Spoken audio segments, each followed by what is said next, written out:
shellfish eaters mostly. We use these for crushing shellfish. You see them in fish banquets, but they don't look the same. I mean, you're seeing it in the real world. Yeah, it's fabulous. Have a good sniff. Come on. 1, 2, 3. Seaweed. Oh! It's learning in the real world, effectively. It's actually taking the classroom and placing it on the oceans and being able to actually see oceanography in action. The research vessel Callista is on a voyage to introduce more schools to marine science. These Year 9 students from Sandown High School on the Isle of Wight are on the verge of choosing their GCSE options.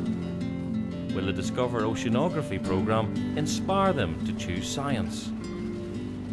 A lot of the time they come along with a pretty open mind, really. Whenever possible we try and get the children to handle the samples that we've collected. So you slap somebody a spider crab in their hand that completely fills their palm, that just takes their breath away. You know, they're really quite amazed by it. The layers within the sea contain lots of animal and plant life, but plants need sunlight to carry on photosynthesis. Heading out to sea, the class gets stuck into the first experiment to see how far light travels down into the water. What this does, this instrument, is it allows us to estimate the depth of light penetration into the water column. Okay, in simple terms, what you do is you lower it down into the water like that until it just disappears from sight, okay? When you just can't see it anymore, the light has gone down to the disc, bounced off the disc and come back up to the surface, okay? And that light has just disappeared from your eyes. It turns out that 3 times the distance at which this disc disappears from sight, i.e. 3 times the Secchi depth, will be the same level in the water at which the light has fallen to 1% of what it was at the surface, or 1/100th of the surface light level, okay? So what we can do, we can drop this in quickly, measure the distance from the water surface down to the disc, times that by 3, and that will give us the depth of light penetration. Now, why do you think that's important? Anyone got any ideas? For like stuff that grows in there? Yeah. And plankton are microscopic plants that float around in the water. Okay, and they need the sun's energy for photosynthesis. And below the light penetration depth, there isn't enough light basically for them to do that. So don't spend too long over it. Once you think it's gone, it's probably gone. Okay, and just pinch it off where it's at the railing here. Do you reckon it's gone there? Yeah. Okay, we'll pinch it off there. So the Secchi depth, 2.5 metres. Okay, now what did we say for the light penetration depth? Times it by 3. Yeah. So that means that at this location right now, the light at 7.5 metres has fallen to 1% of what it is at the surface. But what we've got here is quite a low reading, and that's because if you look at the water, there's quite a lot of sediment and murk in it. There's rivers coming down from Southampton. There's a lot of tide whistling up and down there, which is churning up the sediments, which is getting quite a lot of particulate matter into the water, which is attenuating the light. More than 1/3 of the world's population live on or near the coast, so estuaries like Southampton Water are an ideal place to see how human activity impacts on the oceans. The pupils are about to learn some basic ecology. Fish. I know, but what is it? What type? Fish.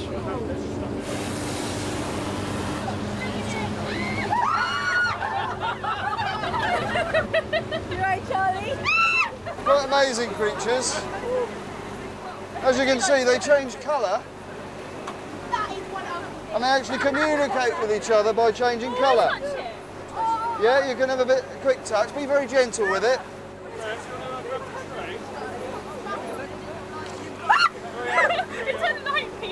Just watch out for the tentacly end, because they have a big beak in there that they use for crushing up crabs and things.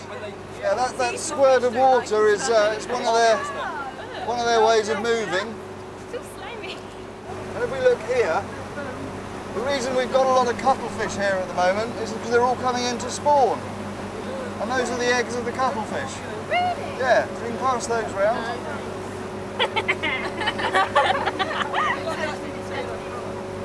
Oh, that's the stuff we pop on the beach. This is the other fish we caught. Let's put some water in there with it. It's like a skate. It's actually called a thornback ray. Thornback ray, that one. So these are close relatives of sharks. It's actually a small flat shark, really. These are the eyes on top, and these are the gills.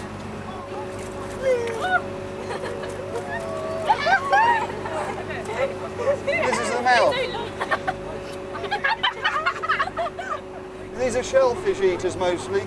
They use these for crushing shellfish. This is not the most amazing thing you've seen today. Yeah. Isn't it? I mean, to see these things here. Well, you see them in fish mangoes, but they don't look the same. I mean, you're seeing it in the real world. Yeah, it's fabulous. Absolutely brilliant. I mean, it's a great way of showing them that there is life beyond the textbook. I mean, the textbook is a very narrow area to look at, and these guys can see all of this for real, up close and personal. Well, we do the 21st century science curriculum, and that's physics, chemistry and biology based. And it's nice because these guys can now sort of put it into context of the land-based work and also the marine-based as well. And it's important that they find out that we've got food chains and food webs at sea as well. And physics works on boats and with the currents and the tides. What do you notice about the seaweed? It's different colours. Right, 3 different colours. Any idea why? Absolutely, different levels. Why would it be a different colour at a different level? Because there's less light. To do with the light, yeah. It's actually the different wavelengths of light, that's the different colours of the light, are absorbed at different rates as it goes through the water. How much have you got? A little bit. I'll eat it. Go and get a bit. Oh, it's free. Go and eat a bit. Seaweed. 1. That's 3. 2. 3. Seaweed. Oh! It's very good here. Minerals, iodine, salt, good. Food for thought, but the ocean's productivity depends on the tiny plants and animals at the base of the food chain. The answer's clear as mud.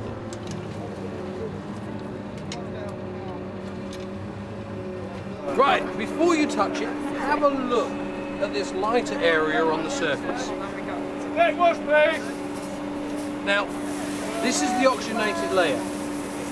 Now, you can see it's a different colour. As you go down, so it gets darker, there's less oxygen in these lower levels. Now, did you find any shells on the surface at all? Okay, let's now just pull this apart. So effectively it's collapsed in on itself. This is actually the surface here. Now here you can see some tube worms. Okay, so they're filter feeders. Grab hold of a piece of this mud. You guys want to get some? Come along, get some mud in your hand. This is hands-on oceanography here. No one gets away with it. Have a good sniff. Right. Lovely. Does it smell horrible? No, it doesn't smell horrible, does it? Okay, there's grit in there. That's effectively, that's your history lesson from the mud. Now, if this were polluted and nasty, then you generally wouldn't find many creatures living in here. That if we were to sieve this, here we would find a good amount of top shell. As the top shell break down, they die, they go with their normal life cycle, their shells are left behind. And the shells break down into smaller granules. So that grittiness you can feel at the top shells from years gone by to show that this has been healthy for many, many years. There you go, someone do some sieving, so put that in there. Now we want to get all of this mud through the sieve as much as possible, but obviously we want the creatures that are in the mud to stay in the sieve. We have a ragworm. That one's a ragworm. Don't ragworms bite? They do, yeah. Would that one bite you? Oh yes. What we'll do, we'll then take this and look at it under the microscopes.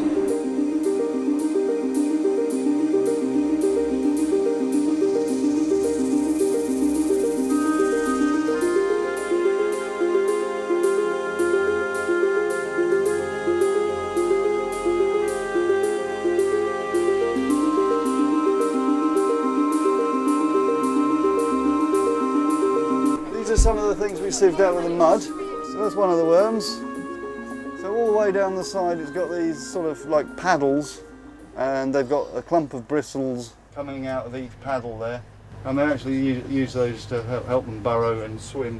The more species there are, generally speaking, the healthier we consider the environment to be. So in the, just in a couple of minutes of sieving there, we've got these 2 different species of worm, and also these juvenile shellfish. It's a little tiny clam there. Anyway, we'll have a look at some of the plankton now. But it's all the plants and animals that drift on the currents. So they tend to be mostly quite small. They form the base of the food chain in the ocean. That is a juvenile copepod there in the middle. And the copepods are what we call holoplankton. They're zooplankton because they're animals. And copepods are herbivores, so they're actually going to be grazing on the phytoplankton. Those are single cells? Yeah, single plant cells. It's called diatoms. Now that beastie there, that's an absolute beauty. Mosquito. It looks a bit like a mosquito, doesn't it? If you notice, it's got this really long spike on the front of its nose there. It's got blood on it. You're very, very close. It's a crustacean. It's actually a crab, a kind of a crab called a porcelain crab. And notice it has this long tail, which you don't see in the adult crabs, because that tail sort of tucks underneath and becomes part of the body. One of the things that we try and do is show them that although we're doing this to some extent in a fairly high-tech way on the boat, some of the equipment we've got is very expensive, they're not going to encounter it normally. You can do very simple experiments with some very, very basic equipment. You can take a sample of mud and sieve it through a sieve that you'd find in your mum's kitchen at home. We want them to go away thinking that science can be fun, that going to university is a career choice. Universities aren't full of boffins, they're full of normal people. Hopefully they'll have learned something about the environment which they're part of, what's on their doorstep, and they'll have had a good time as well. The Discover Oceanography team is determined to capture more than samples. They want the next generation of ocean and earth scientists. Has today's hands-on approach given the pupils a taste for the sea? I thought it was going to be boring, but it really wasn't. I wasn't expecting to be on such a big boat. Yeah. It just shows that even in 3 hours you can learn quite a lot. Like to become a scientist, you probably wouldn't take that long. A lot of people think that you need a lot of high-tech technology and everything, and but really all you need is just a bucket and a spade, and you can learn a lot from just experimenting. I didn't realise how many different species and everything there were. When you get deep down, they're so tiny.